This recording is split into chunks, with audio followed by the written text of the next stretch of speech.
Fala pessoal, tudo bem com vocês? Sejam muito bem-vindos a mais um Oftcast. No episódio de hoje a gente vai falar um pouquinho sobre os fellowships. E a gente trouxe aqui duas convidadas da área de estrabismo e oftalmopediatria, que é uma especialidade que está bem em alta, tem muita gente interessada sobre esse assunto.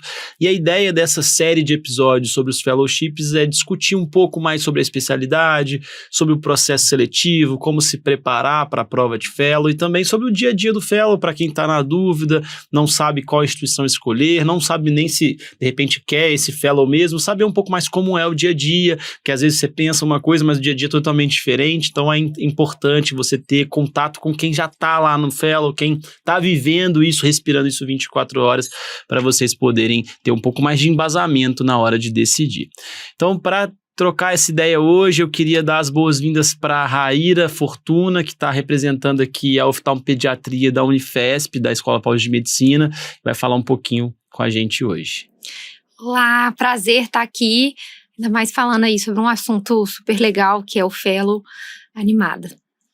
E também queria dar as boas-vindas para Ana Áurea Hilarião, ela que está representando a Santa Casa de São Paulo, está fazendo estrabismo, né? Também está fazendo plástica, mas a gente vai falar mais do estrabismo hoje.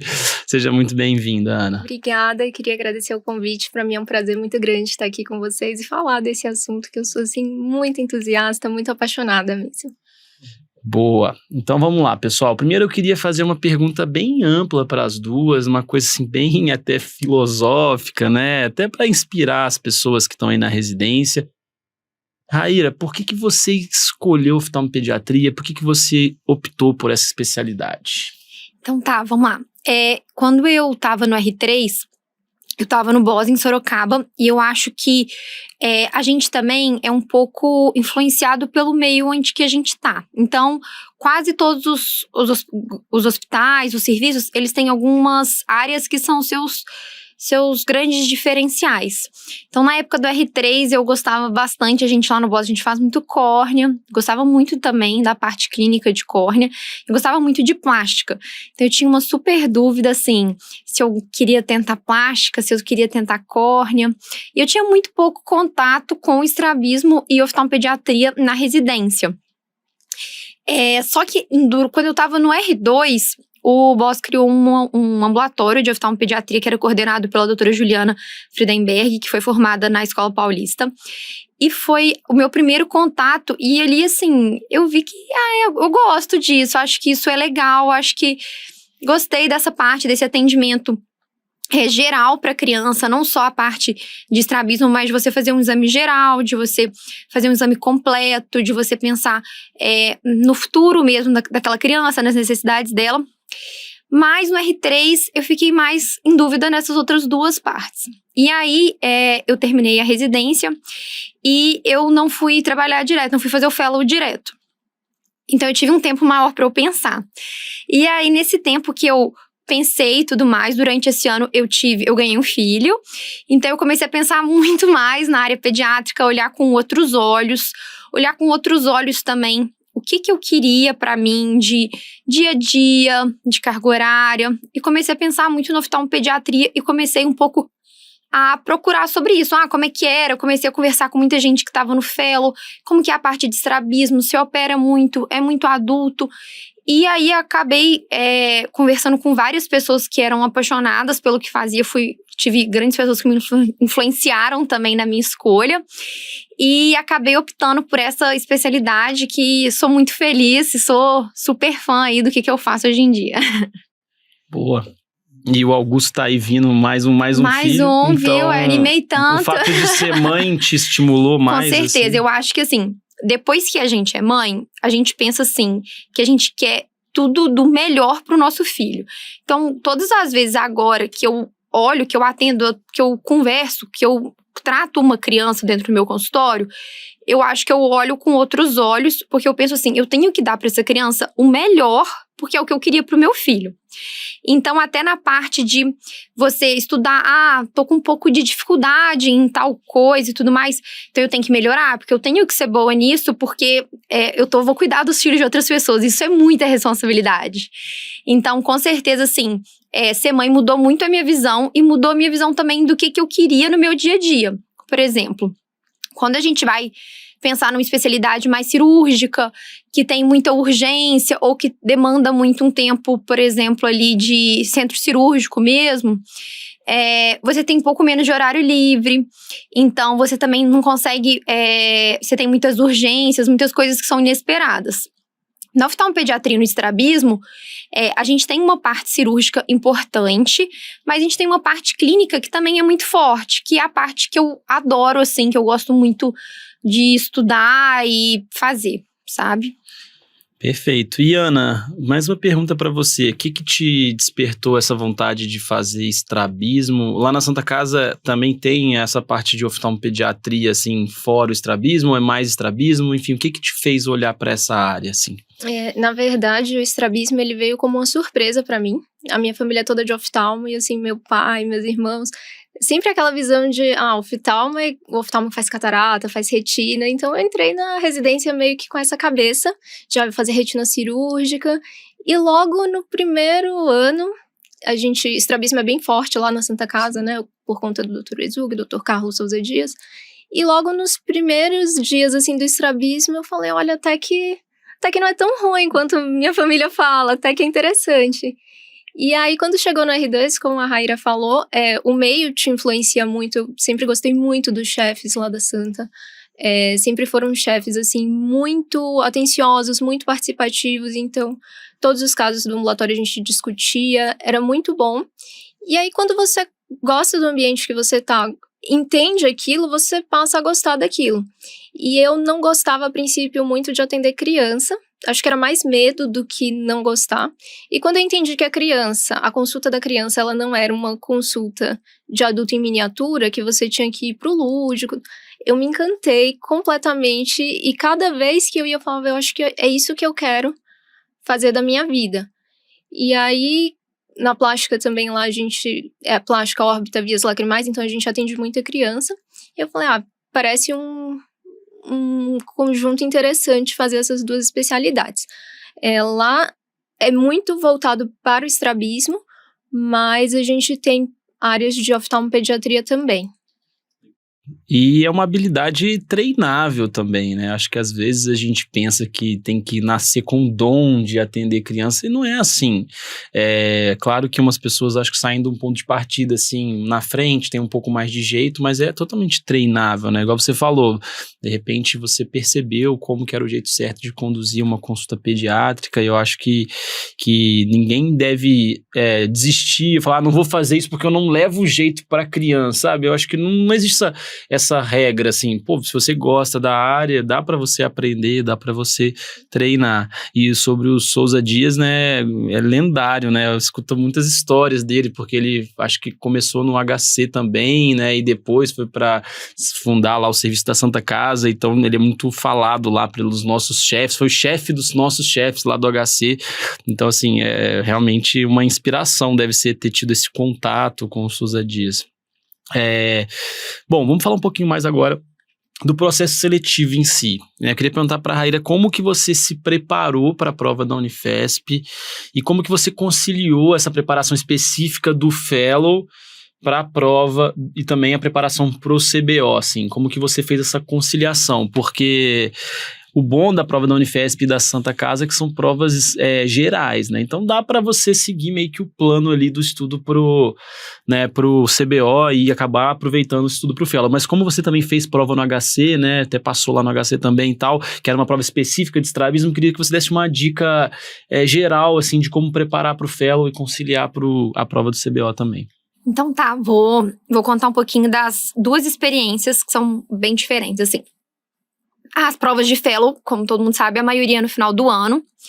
Então, a gente até gravou um podcast na época sobre preparação para o CBO. Então, uma coisa que é super importante é você saber que no final do ano, você que quer tentar Fellow, que você precisa se programar, porque você vai ter prova, você vai precisar fazer algumas revisões mais específicas.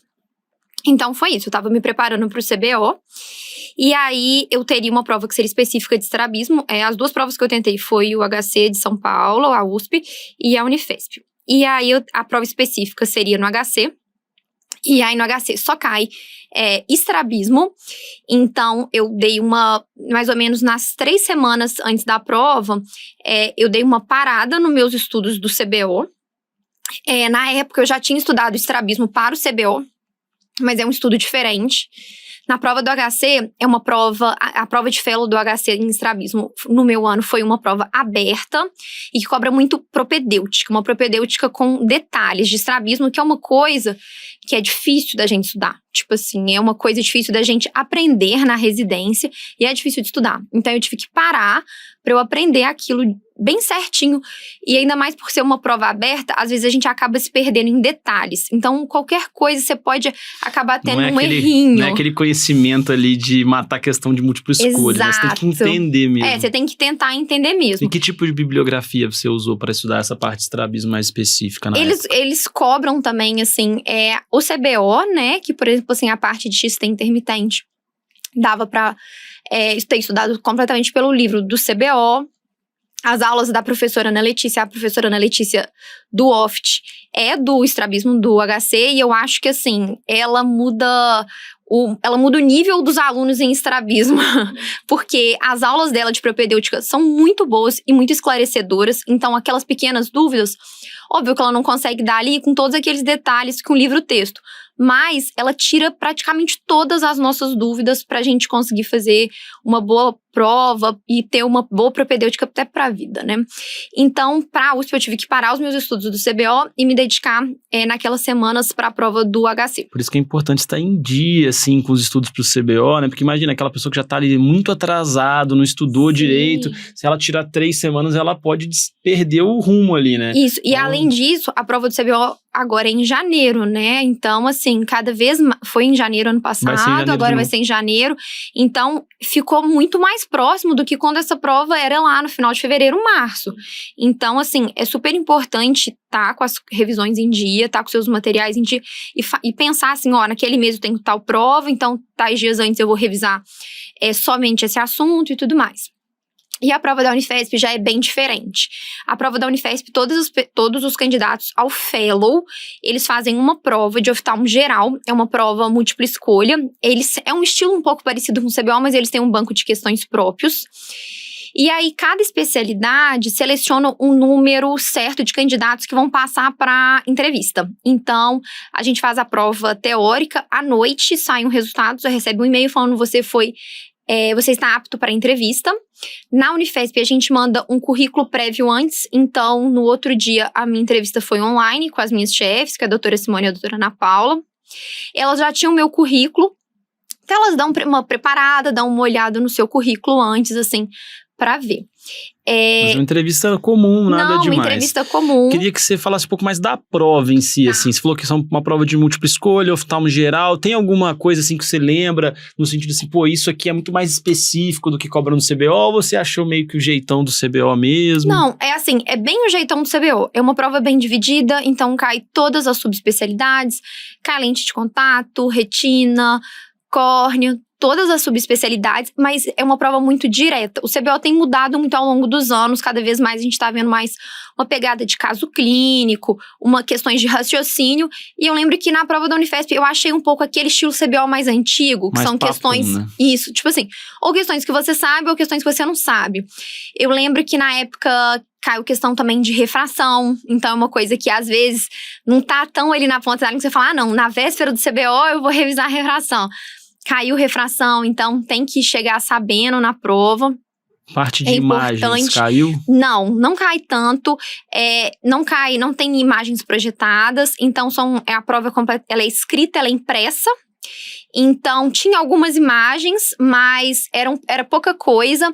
Era bem esse estilo CBO antigo mesmo. E não cai tanto a parte de bases também, né? Ou cai? Na verdade, tipo, anatomia, cai poucas questões, assim, mas é muito mais para uma parte de clínica mais direta, assim.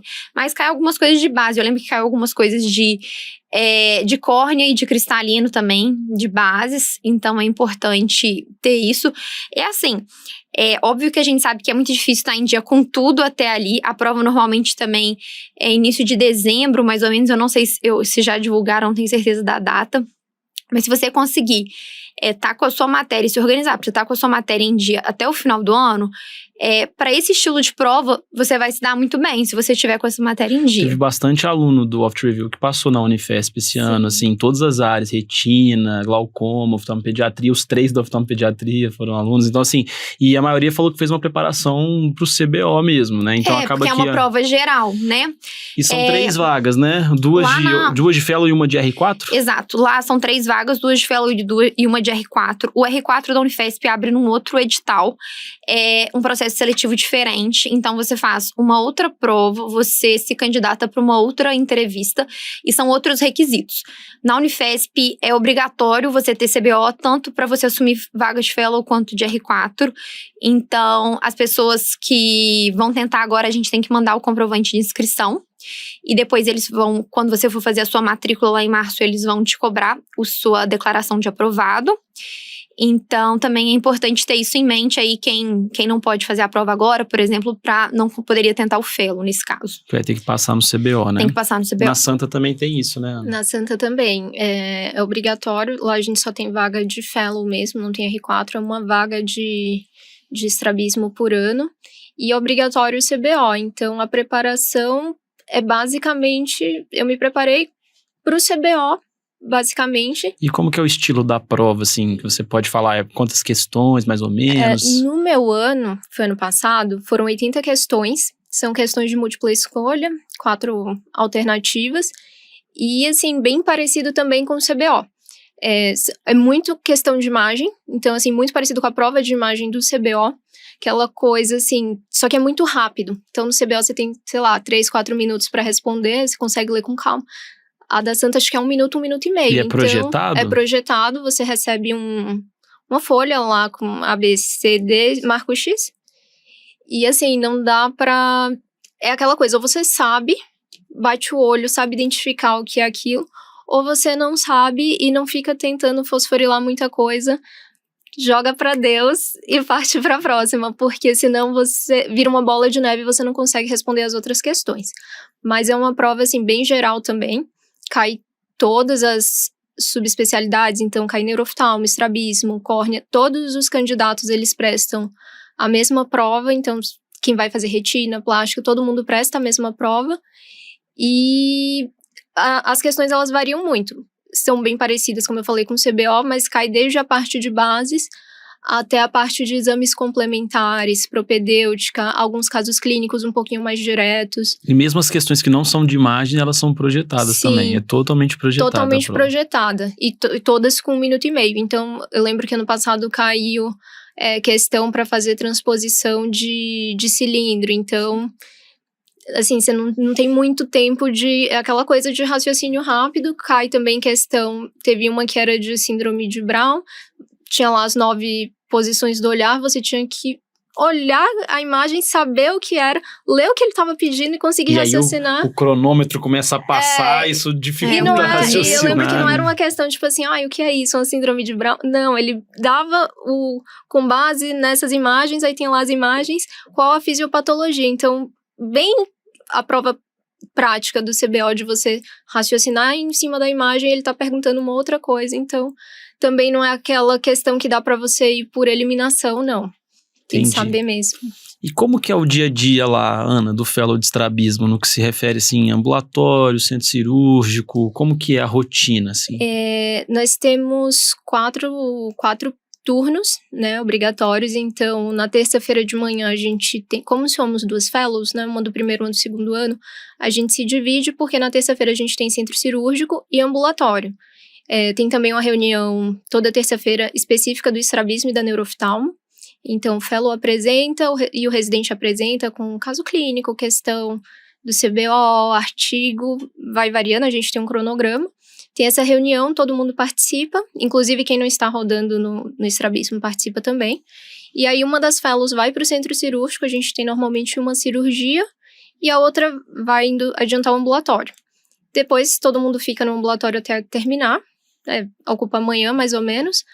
Na quinta-feira de manhã, na quarta-feira de manhã, desculpa, a gente tem uma reunião com um dos chefes, uma reunião bem teórica mesmo, que é muito boa, ainda mais pro R1. É o momento que você fala assim, agora eu entendi alguma coisa de estrabismo, então faz muita diferença. Como eu falei, é um setor muito forte lá na Santa Casa, então a gente sai com uma base de estrabismo muito boa.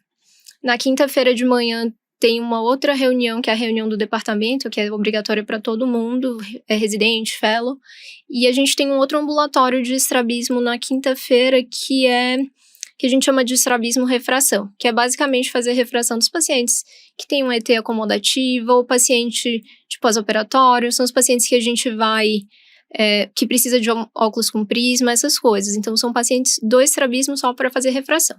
Na sexta, a gente tem 2 turnos, que é sexta de manhã a gente tem cirurgia, normalmente 2 cirurgias, e à tarde ambulatório. Em todas as cirurgias a gente tem um chefe, e ele, assim, a depender do grau de complexidade, principalmente no começo, o chefe opera junto com a gente, e é muito bom porque você tem ali 4 chefes sempre operando com você, então você vai pegando o jeitinho de cada um que você mais gosta, entende a programação, a gente sempre revê antes de operar o planejamento, raciocina ali um pouquinho, porque às vezes não fui eu que vi aquele caso, foi a outra fellow, e ela indicou uma coisa e falou, por que a gente indicou isso, por que o planejamento é esse? Então, e aí o ambulatório também, a gente tem alguns dias, normalmente na terça-feira, que a gente faz toxina botulínica para alguns casos selecionados, que tem sido bem legal também. E a rotina é basicamente essa, então assim, é bem tranquila desse ponto de vista. Pra você não, porque você tem um outro fellow, eu tenho outro, pra mim não. E qual a duração desse fellow? Lá na Santa Casa são 2 anos, é obrigatório fazer os 2 anos. Tem lugar que é opcional, lá é obrigatório fazer os 2 anos. Certo, beleza. E aí, você falou de refração, né?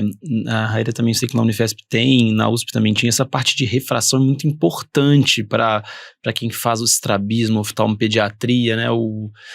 Tem que ser bom mesmo em refração, saber fazer bem feito, fazer uma retinoscopia bem feita. Então, acho que a gente vai dizer, ambulatório de refração pro fellow, cara, isso é muito importante, né? A gente acha assim que não, mas, cara, é fundamental você... Porque a maioria das pessoas não sai da residência mandando, assim, muito bem numa refração de uma criança, ainda mais, às vezes, no estrabismo tem muitas crianças sindrômicas, né? Não é fácil, de jeito nenhum, tanto que, às vezes, tem que chamar chefe para ajudar, fazer uma retinoscopia numa criança, às vezes, sindrômica, né? É uma coisa que é muito importante desse fellow de oftalmopediatria e estrabismo. Beleza. Raíra, e como que lá na Unifesp funciona essa oftalmopediatria, né? Eu acho que é uma característica totalmente diferente aí do fellow da Santa Casa, que eu acho que é um fellow bem aprofundado em estrabismo, muita discussão, muita teoria. Acho que deve ser um dos melhores fellows nessa parte, assim, realmente de o cara sair diferenciado em estrabismo. Lá na Unifesp uma característica um pouco diferente, né? Eu queria que você explicasse como é que é a rotina dos ambulatórios, quais ambulatórios que vocês rodam, também essa parte do centro cirúrgico. Tá, com certeza. Lá na Unifesp é isso, né? Nosso fellow é oftalmopediatria e estrabismo. E lá a oftalmopediatria é muito forte, porque, para dar uma noção, assim, mais ou menos da nossa rotina é todos os dias, praticamente todos os horários, assim, o Bernardo vê, assim, a gente lá na Unifesp, o fellow de oftalmopediatria e estrabismo é bem pesado, então isso é até conversado na entrevista, sabe? As nossas chefes falam isso pro candidato, porque tem gente que às vezes tá acostumado. O fellow é poucos períodos, eu vou conseguir trabalhar. Às vezes eu vejo até umas perguntas lá na caixinha de perguntas de vocês. É um fellow com tantos períodos, existe? Onde que tem isso? E o fellow da Unifesp realmente é um fellow de período integral, assim. Então, por exemplo, na segunda-feira a gente acompanha, né, a parte de retina genética, e ao mesmo tempo, enquanto tem gente na retina genética, tem gente no ambulatório de estrabismo. Além disso, a gente faz Casa dos Prematuros, que é um acompanhamento das crianças do Hospital São Paulo, de prematuridade, refração, acompanhamento. A gente sabe que essas crianças têm um número muito maior, por exemplo, de miopia, refrações difíceis. Na terça-feira, a gente faz ROP com a doutora Nilva. Na terça-feira também a gente tem centro cirúrgico, 2 fellows estão com um chefe no centro cirúrgico, enquanto um tá na ROP com a doutora Nilva. Na quarta-feira a gente tem um ambulatório de refração. Esse ambulatório de refração só vai os casos difíceis, muitas crianças especiais, crianças sindrômicas, glaucoma congênito, crianças difíceis de passar a faixa, que são encaminhados para esse ambulatório. Então é muito bom para você ter experiência, porque é desafiador realmente. Na quinta-feira, a gente tem uma reunião de todo o serviço de estrabismo, oftalmopediatria, onde os residentes participam, todos os chefes estão presentes também. Grandes chefes também da Unifesp ficam presentes online, então isso é muito legal, porque eles têm uma visão muito, muito diferente também, né? Algumas condutas deles, eles abrem a cabeça, assim, do pessoal jovem para muitas condutas. Na sexta-feira também a gente tem ambulatório de estrabismo, tem cirurgia e também tem o GRAC, né? Que é o serviço que a gente passa nessa parte de oncologia pediátrica. Esqueci de falar também que na segunda a gente também passa na catarata congênita, então a gente passa em todas as áreas. Você esqueceu de falar de córnea pediátrica. Isso, na sexta a gente passa em todas as áreas, na verdade. Então a gente passa córnea pediátrica, retina genética e pediátrica, HOP, glaucoma congênito, córnea pediátrica e catarata congênita, acho que eu já tinha falado, e faz a parte de estrabismo. As cirurgias lá tem um diferencial de muitos serviços que não fazem, a gente tem a possibilidade de fazer algumas cirurgias com anestesia tópica, então, por exemplo, botox, essas coisas assim, a gente tem essa capacidade que nos hospitais públicos, isso facilita muito, né, da gente conseguir ter uma burocratização um pouco menor, nesse caso de anestesias tópicas. Então, são várias sub-áreas realmente que a gente passa. É uma parte, bem completo, assim. Acho que é legal pra galera entender que é bem diferente, né? Então, um fellow que também vai ter atendimento pediátrico, oftalmopediatria, mas é mais focado em estrabismo, que é o da Santa Casa. O da USP também tem mais essa característica parecida com o da Santa Casa, muito forte em estrabismo, reuniões ali quase que diárias na USP também, bem aprofundado na parte de estrabismo. E já o da Unifesp também tem estrabismo, ótimos profissionais de estrabismo, mas a carga horária de estrabismo é menor do que nesses outros fellows, porque você vai ter mais ali uma variedade maior. Então você sai com uma formação bem completa em oftalmopediatria. Eu não sei se dá para falar isso, mas talvez você não tenha a mesma carga horária de estrabismo desses outros fellows, né? Embora você consiga também sair bem em estrabismo. É uma coisa que eu acho bem legal de citar, que é um diferencial que eu sei que tem aqui na Unifesp e tem na UFMG também, é a parte de baixa visão na infância. Isso é muito forte no nosso setor, a nossa chefe, doutora Célia, é um grande nome nessa parte, então o pessoal, todos os nossos chefes do ambulatório, os voluntários, fazem um trabalho muito legal.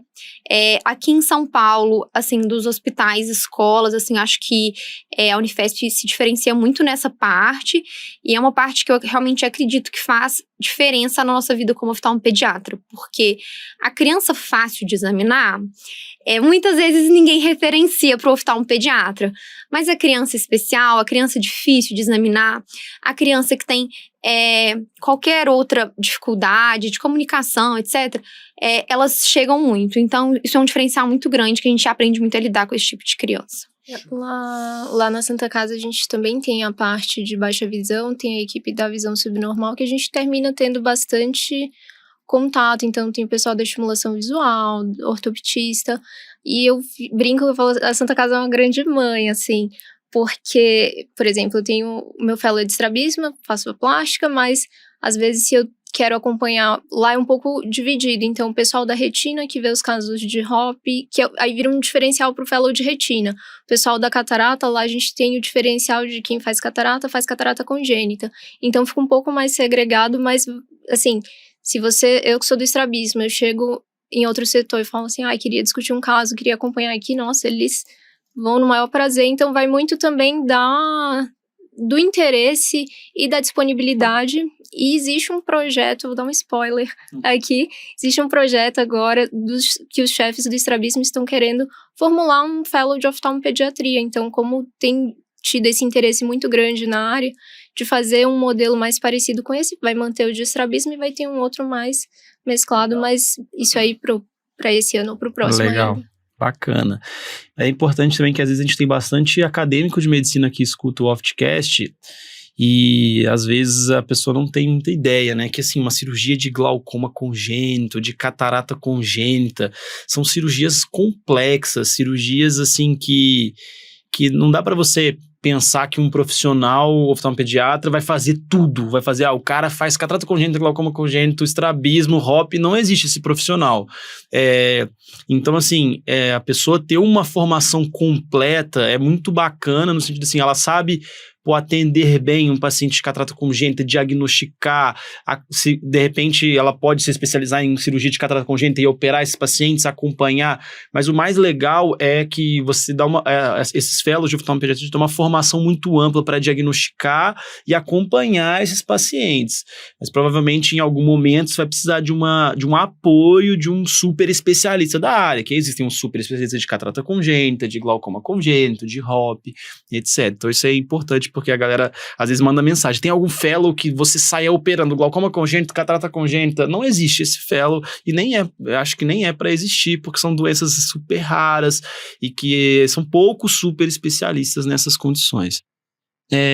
Bom, já encaminhando mais para a reta final do nosso episódio, eu queria perguntar para a Ana como que ela tem visto o mercado de trabalho nessa área de oftalmopediatria, se ela já tem conseguido encontrar boas oportunidades na área de estrabismo, já tem atuado assim na área ou ainda não começou ainda a procurar trabalhos específicos nessa área, como que você está enxergando esse mercado?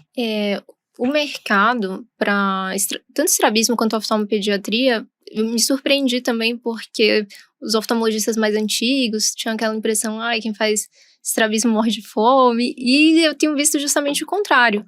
Como a Raira falou, é muito difícil achar alguém que tenha paciência e que saiba examinar determinadas crianças, então, assim, existe uma carência muito grande, inclusive aqui em São Paulo, que é uma cidade que tem tudo, ainda tem muito serviço que não tem um oftalmopediatra ou um estrabólogo, e abre muitas portas. Sim, claro, eu acho que em qualquer especialidade, se você trabalha bem, se você é bem visto, é bem relacionado, vai abrir portas, mas eu percebo que por conta dessa carência, existe muita oportunidade ainda para quem quer fazer oftalmopediatria e estrabismo.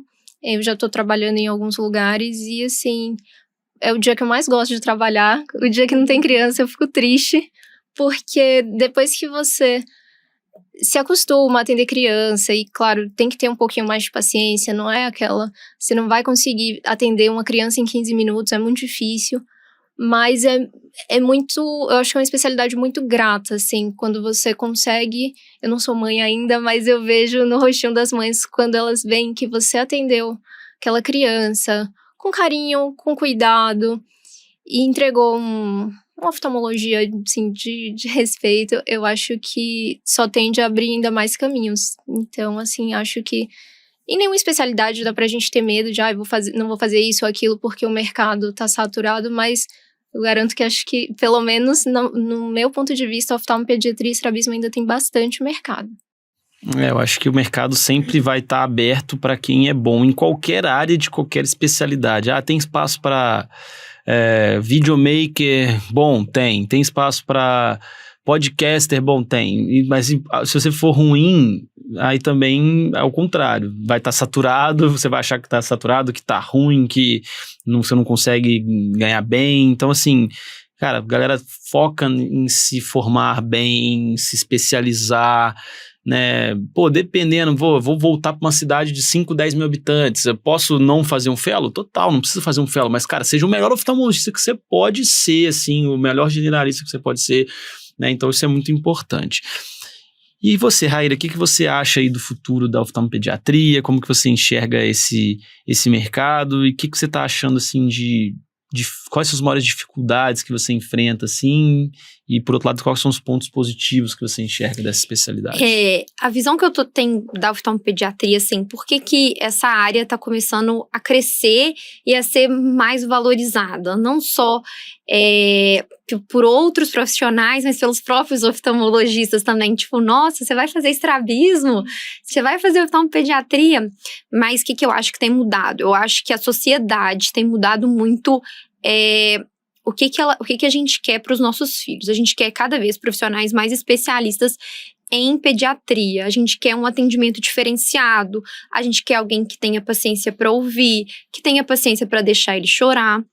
A gente quer alguém que saiba atender criança, que a gente, na oftalmopediatria, a gente sempre brinca, não são mini adultos, não é um olho de adulto pequeno. O atendimento da criança, ele é diferente. Então, assim, até quem quer fazer, quem pensa um pouco nessa área, é uma área que eu acho que tá vindo aí para ficar. Cada vez mais a gente vê campanhas, a SBOP, o pessoal que agora teve muita campanha em retinoblastoma, tá vindo para conscientizar a necessidade do exame da criança. Então, eu acho que a oftalmopediatria tá vindo para ficar. Óbvio, habilidades são treinadas, mas o principal, se você pensa em fazer essa área, pensa se você gosta do público que você vai atender. Você vai treinar, mas você também, igual o Bernardo falou, vai ter espaço, mas você tem que ser feliz com aquilo. Então, até a nossa chefe brinca com isso. A primeira coisa é, você gosta de criança? Então, depois que você gosta de criança, acho que fica muito mais fácil você entrar dentro da oftalmopediatria, porque o nosso paciente, né? Eu também vejo que aqui em São Paulo, a oftalmopediatria já é valorizado, muitas clínicas procuram isso, e a maior dificuldade talvez até, assim, sejam os oftalmologistas gerais que não sabem atender criança, fazem atendimentos, por exemplo, assim, uma prescrição de um óculos errado e não tem noção do impacto que isso vai ter na vida daquela criança. Você recebeu uma criança, por exemplo, que já foi falado de uma maneira rude com ela, por exemplo, sobre ambliopia, sobre o uso de tampão, aquela marca que ficou naquela família é muito difícil você retirar. Então, eu acho que as pessoas terem realmente essa conscientização da importância de ter alguém especialista no atendimento da criança, entendeu? É exatamente isso. E, assim, eu vejo que aqui, igual você falou, em São Paulo já é um profissional super valorizado, tem clínicas que só te aceitam hoje em dia se você for oftalmopediatra, extrabola, porque já tá cheio de outros profissionais, assim. Porém, no interior, cidades menores, a gente vê que o oftalmo geral acaba atendendo todo mundo. Só que isso não deve ser uma limitação para quem gosta dessa área, porque eu vejo assim que é diferente um oftalmopediatra atendendo uma criança. Quando você tiver aquele seu paciente, você vai atender ele de um jeito tão diferente, mas tão assim, com mais profundidade, com mais jeito, sabe? Que a mãe vai perceber, poxa, eu nunca tinha levado numa consulta assim. Então, igual assim, a maioria dos oftalmos atende como se fosse um mini adulto, faz a mesma consulta que ele faria para um adulto, para uma criança, né? E aí aquela consulta muitas vezes traumática, aquela coisa que criança chorando muito, né? Que não quer dizer que não vá ter em algumas consultas da oftalmopediatria. Mas aí o boca a boca começa a agir, né? Nossa, passei meu filho no oftalmopediatra, foi ótimo. Nossa, ela me explicou tudo, examinou tudo direitinho, né? Então, acho que acaba que esse boca a boca vai ajudando e você consegue também reabrir seu espaço em outras cidades menores. Eu acho que isso é bem legal. E uma vantagem da oftalmopediatria, vantagem assim, né? Eu acho que é uma especialidade que, embora assim, vamos dizer, tem menos parte cirúrgica que uma catarata, que um retina, talvez, você, por outro lado, você tem uma vantagem. Então, isso é talvez um ponto negativo. Quem gosta muito de operar, quer operar demais. Pô, não vai ter o mesmo volume de um cirurgião de catarata, não é isso. Mas, pô, eu gosto de consultório, tenho paciência para atender, fazer um atendimento mais prolongado. Acho que tem a peculiaridade positiva de que se você conseguir botar ali sua consulta particular, fugir um pouco do plano de saúde, você vai ter clientela, assim, eu acho.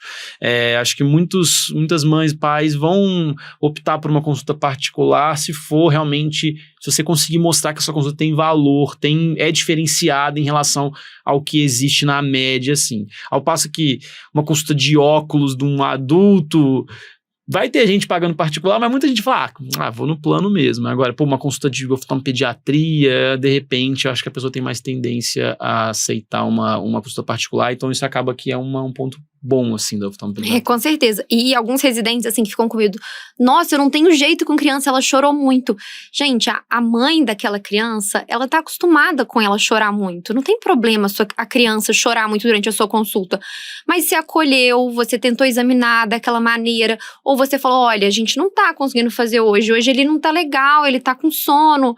A mãe, ela vai perceber isso. Então, assim, se as crianças choram, então você não fiquem com medo na residência. Isso não vai fazer de você falar que você não tem jeito com criança. Mas se você tem o cuidado, se você tem a atenção, se você tem a intenção de fazer bem para aquela criança, aquela mãe vai perceber isso, ela vai entender aquilo e ela vai confiar em você e ela vai retornar com você e vai dar certo. Então, não fiquem preocupados com o choro. Não pode faltar brinquedo, né? No consultório do oftalmopediatra. Muita pediatra. imaginação, muito lúdico. Tem que entender bastante dos desenhos que estão na moda, né? Então, acho que faz parte. Igual você falou também, vai ser um tipo de consultório que vai demandar bastante retorno também, né? Não tô conseguindo, o paciente tá chorando muito, tá nervoso. Vai ganhando a confiança, marca um retorno. No retorno, de repente, você faz o fundo de olho. Se no primeiro você conseguiu fazer a refração, ou você conseguiu dilatar e conseguiu passar a faixa, mas não conseguiu fazer bem o fundo de olho, marca um retorno. Então, acho que é muito importante ter essa paciência também no consultório do oftalmopediatra. Não tá dando, marca um retorno, volta. Acho que é muito comum isso também. É a paciência mesmo de lidar com tudo aquilo que aquele paciente precisa. Você precisa explicar muito mais. Ninguém quer que venha alguém pingando num colírio no seu filho e não te explique nada. Então, você tem que explicar. Olha, esse colírio é para isso. Perguntar direitinho os antecedentes patológicos daquela criança. Você tem realmente que ter o cuidado em tudo que você faz, né? Porque você tá tratando da pessoa mais especial, assim, para aquele pai, para aquela mãe. Então, todo cuidado aí é pouco. Então é isso, pessoal. Espero que vocês tenham entendido um pouco mais sobre a especialidade de oftalmopediatria e também de estrabismo. Tenham compreendido aí como é que é o dia a dia do fellow da Unifesp, da Santa Casa. Também tenham pegado insights sobre o processo seletivo. E tomara que desse episódio saiam em alguns oftalmopediatras no futuro. Muito obrigado pela audiência. Esse foi o Oftcast. Até semana que vem.